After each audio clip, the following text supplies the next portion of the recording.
Morning guys, hope you're having a good Saturday. Just a quick video today. Just wanted to go through my winter heating settings with you. Now I've done one earlier last year when I got Beverly, but today I'm just going to talk you through what I actually have set up. Now this is basically the temperature setting I leave it set at, which is 16 degrees. I predominantly leave it on the bottom unless people get into the vehicle with, like, if they're a little bit wet or they've had a shower and their hair's wet.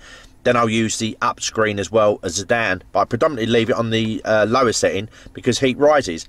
Now, the reason I just leave it on 16 degrees is because when I'm leaving the vehicle on pretty much a lot of the time, I mean today the temperature has actually gone up by a degree or two. It was actually 1 degree when I started early this morning.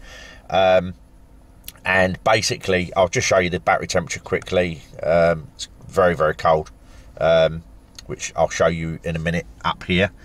On my OBD2 module I've got plugged in. Anyway, point I wanted to make is that once the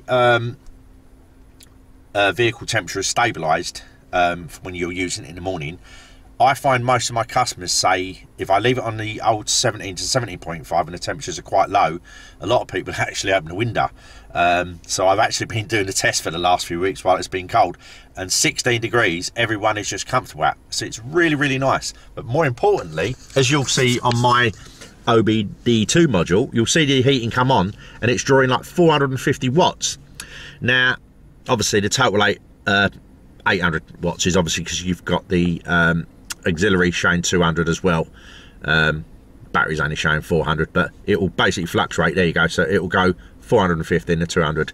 It's probably, there's a few other things that aren't displayed on here, but basically you're using 450 watts. But it will cycle, as you'll see.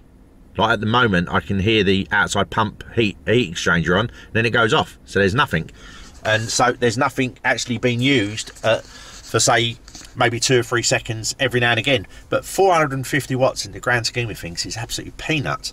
But more importantly, it just keeps the cabin at a really, really nice even temperature. Now the thing I wanted to mention as well is in the mornings I leave my I'll show you my 2 setups on here. So if I go to my EV settings and I'll go to my climate control timer, I leave I can't remember which way these are, right? So right, that's the second one. So the first one, it comes on, oh hang on, no, I was on the right one, sorry guys.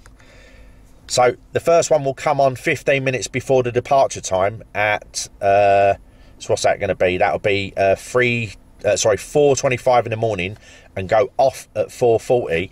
But as you notice when I showed you the other one, that one, oops, sorry, I'm trying to do it left-handed. That one actually goes off at 4:50, which means there's an overlap.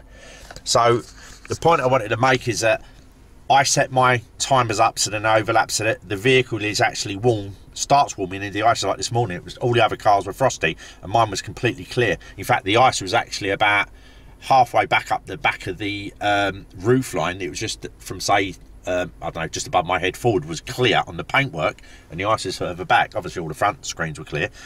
But the point I wanted to make is that where I actually leave that temperature on at 24 degrees, you can set it higher. The whole interior, and I don't leave my heated seats on, by the way, the heated steering wheel comes on automatically. Maybe I should leave the heated seats on as well, all of them, just like the rocker switches when it's off. So when the timer comes on, they will all come on as well.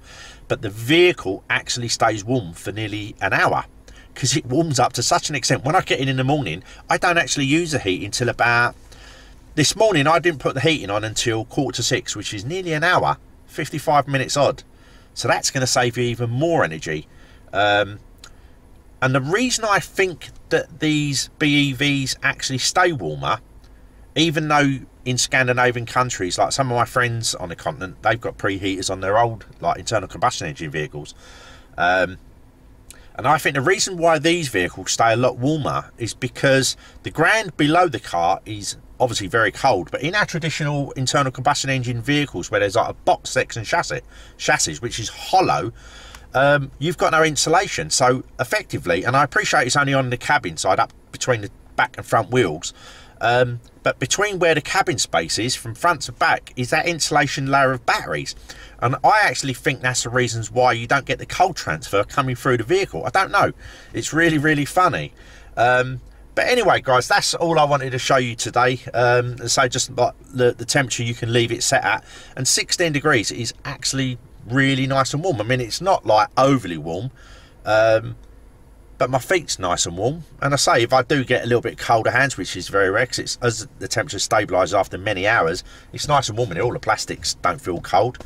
I'll just put the heated steering wheel on. Occasionally I'll put the heated front seat on. Anyway, guys, I'm going to crack on because I've got a job. I hope you have a good weekend, and I'll speak to you guys soon. Bye for now.